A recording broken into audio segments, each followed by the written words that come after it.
Hey guys, welcome to the vlog. Before we get into full music production mode for today, working on my new song, the collaboration song called Underwater, which is really nice and beautiful, and I can't wait to finish it.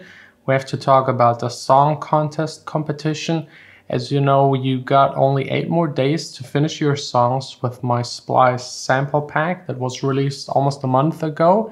And the link in the description down below is where you have to submit your song to. Don't forget to do so, otherwise you're disqualified. And usually when we do remix contests, you're able to listen to everyone else's remix. This time it's unfortunately not possible because we're not working together with Splice or any other of these platforms that provide us a page where you can listen to everything.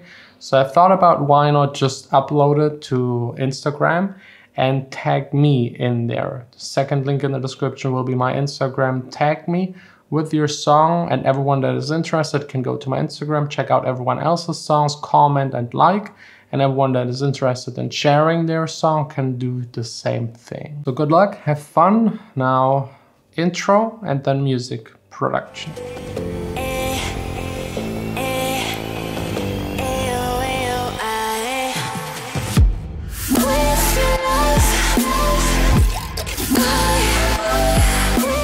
So welcome to the studio today, addressing something a lot of people are struggling with, and I'm trying to give you some tips and tricks that I've learned over the years to overcome fixing kick and bass. The balance between the two, how to shape each and every one of them to make them align and work together, sound glued together, but not muddy, overlapping frequencies and this kind of stuff. It's the #1 mistake that will ruin your mix every single time. If your bass is overpowered, it will sound really bad and you won't have enough space in your song to actually mix. If the kick is too loud, it just sounds very cheap, very old school. I mean, this might be a sound you want to go for, but usually in modern music, the kick is a little more subtle and is still cutting through due to certain techniques to make it cut without being overpowering. So let's start right away with how to treat your kick.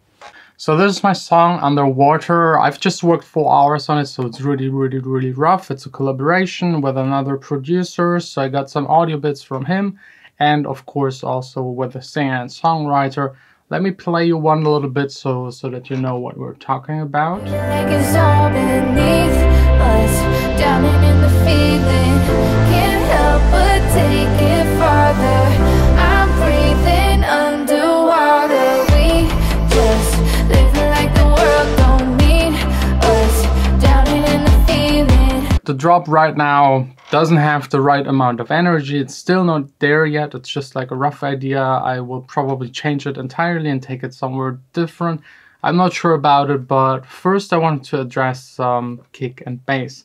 So let me play to you the bass lines, both of them orange. We have first a higher one playing 16th notes.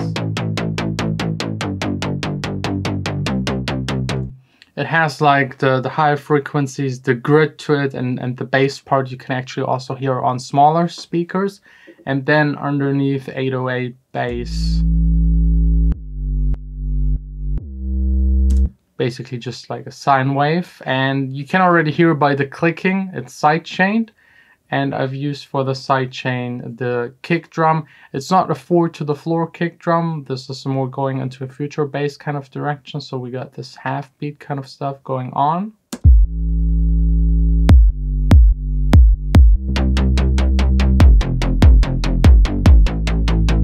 Which sounds really weird without having the snare in there. So let's also introduce the snare to this.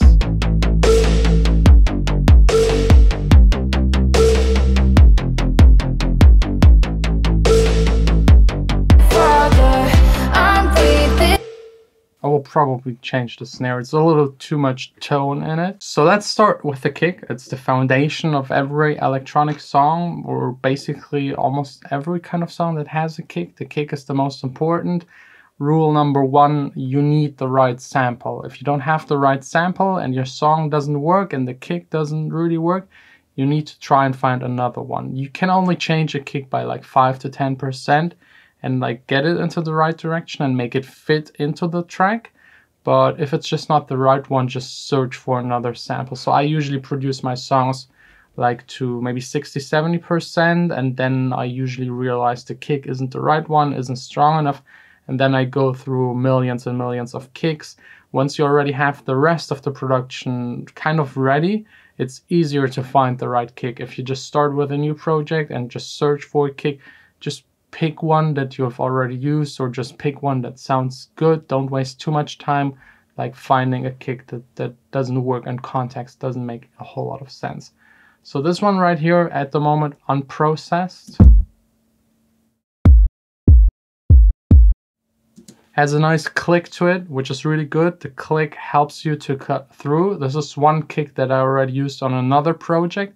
It actually consists of two kick, a sub kick that makes sure to have like the bottom part in it, and the top kick. So for example, if you don't like the click of this one, you could just EQ it away and add a second track, and on that second track cut away the low frequencies, and this way combine two kicks, have way more control, and be able, for example, if the kick doesn't cut through, just raise the top part of the kick to make the click cut through, which gives you the impression that there is a kick, but keep the sub part a little lower to have more room for the bass and all other elements. Since it's here already merged, you could just, for example, if you want more click, just emphasize the top end. But really not necessary, there's already enough click. Some people like to low cut their kicks, like maybe at 30 Hertz, 35 Hertz, 40 Hertz. But I actually try not to do so. I leave it as it is, because this very, very low bit is very easily cutted in mastering. So I leave it open. The kick is usually the lowest element. I leave it there. If I have a little bit too much bass below 30 Hertz, my mastering engineer will take care of it. You could cut it away, but it can happen that sometimes you cut away too much, and it's easier for the mastering guy to cut bass than trying to add bass that doesn't even exist. So maybe just leave your kicks alone, search for a good kick, combine top and low parts. This really helps you to give you more control. And that's really basically already all I do with my kicks. I just try to find the perfect one. Sometimes, I mean, you can see here in the graph, we have a little bit too much at like around 200 Hertz. You could get rid of it. This is really a preference thing.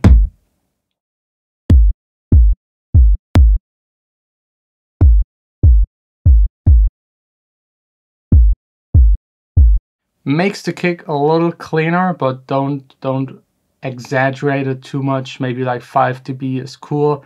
If you do more than that, you might actually introduce like a gap in the frequencies, which sounds usually very unnatural. Next up, the sub bass. Of course, sidechaining. I don't have to explain that. There are millions and millions of videos online available. You basically make sure whenever the kick is hitting, the bass is lowered in volume really quick just to make room for the kick.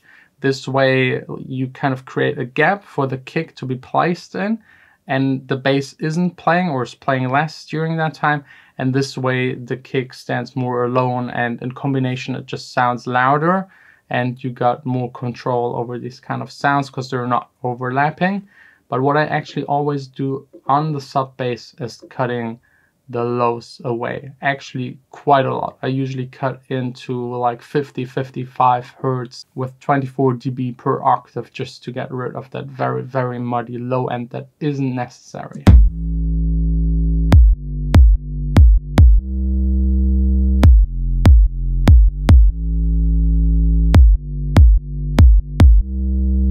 You really need good speakers and a good room to actually hear the difference. But if you can't hear it, then it's usually better to cut it, because if you can't hear it in your studio environment, probably no one else can hear it.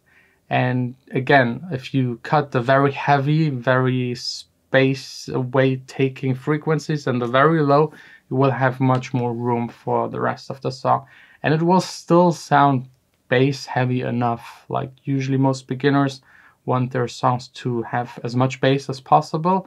They put too much bass in there, everything sounds muddy, and at the end the bass sounds muddy, which isn't a nice bass. It will really sound weird in a car or for example on the club. So yeah, usually below 30, get rid of it. Below 40, probably also. 50, 55 really depends on the kick. Up to 60 might be also still a good idea. Above 60 for the sub bass, probably not. So I think I will leave it here at 53.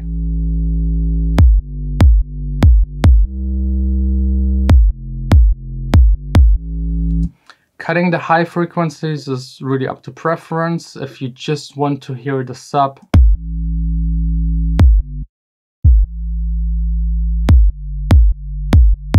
you can of course do so. This is maybe a little extreme, so I will open it up again to 215 Hertz. Because in this case we actually have a bass sitting above, so it makes maybe sort of sense to give it a very narrow spot, frequency spot in the song.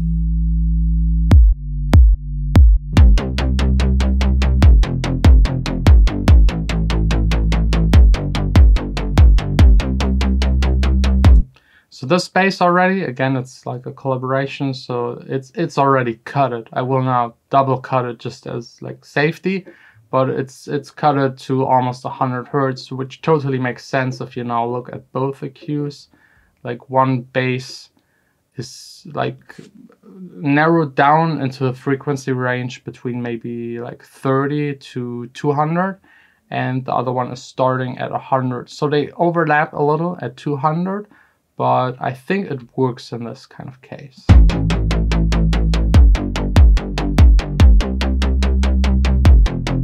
Because yes, if I cut the higher bass up to 200, it starts to sound thin. Just listen again.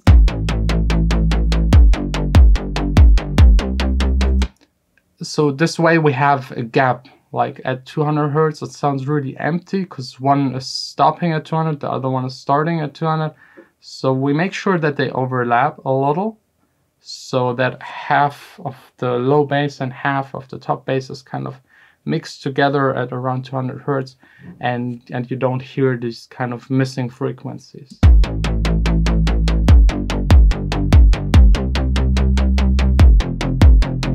So yeah, I think cutting it by 110 is fine, it works, and this way you can really easily clean up your low end. Another thing a lot of people get wrong, I mean the cutting, usually most people do in a way that it actually works. Some cut too much, some too little.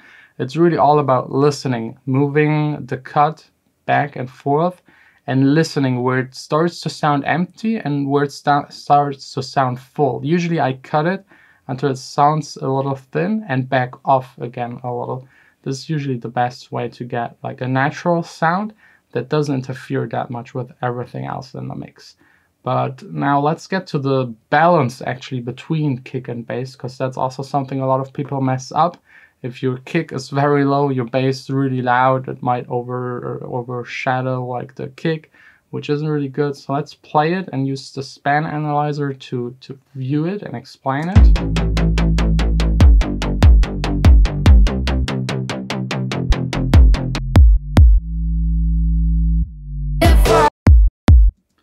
So we got here the kick with a nice peak, and usually, especially if you're a beginner, I would go for a bass that is a little bit lower than the kick actually. So let's play the bass.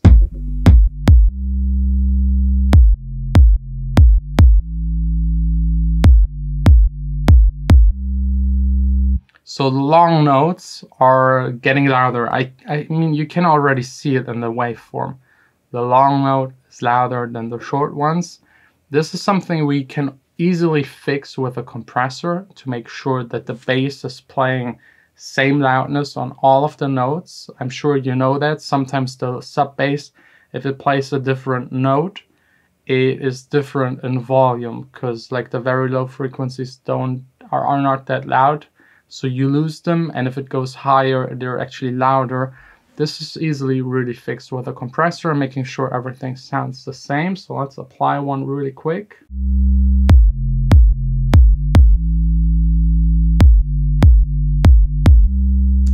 Doing quite a lot, like 10 dB of gain reduction, but this will smoothen out the bass and make sure every note sounds the same, has the same loudness.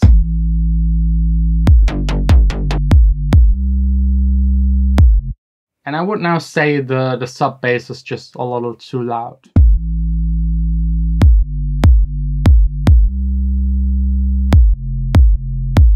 So yeah, I actually lowered the sub bass by, what is it, like -4 dB, and it sounds a little better. It opens everything up, gives more room for everything else, and this will make adding elements a lot easier.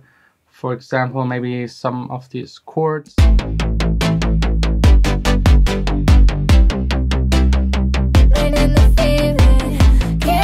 But take it farther. I'm breathing underwater. So these are my tips for kick and bass. I hope this helps. There are also some fancy plugins to shape the sound a little more. The R-Bass by Waves, which introduces frequencies where you have no frequencies for like very low bass. But I would actually rather layer 2 basses and have this way more control. And also distortion can help a lot. If your bass is stuck too much in the very low part of the frequencies, giving it a little bit of distortion, maybe like heavily distorted and mix just 10% of it into the sound, will really make a huge difference. So thanks a lot for watching. Tomorrow back again here in the studio, continuing working on this underwater sound.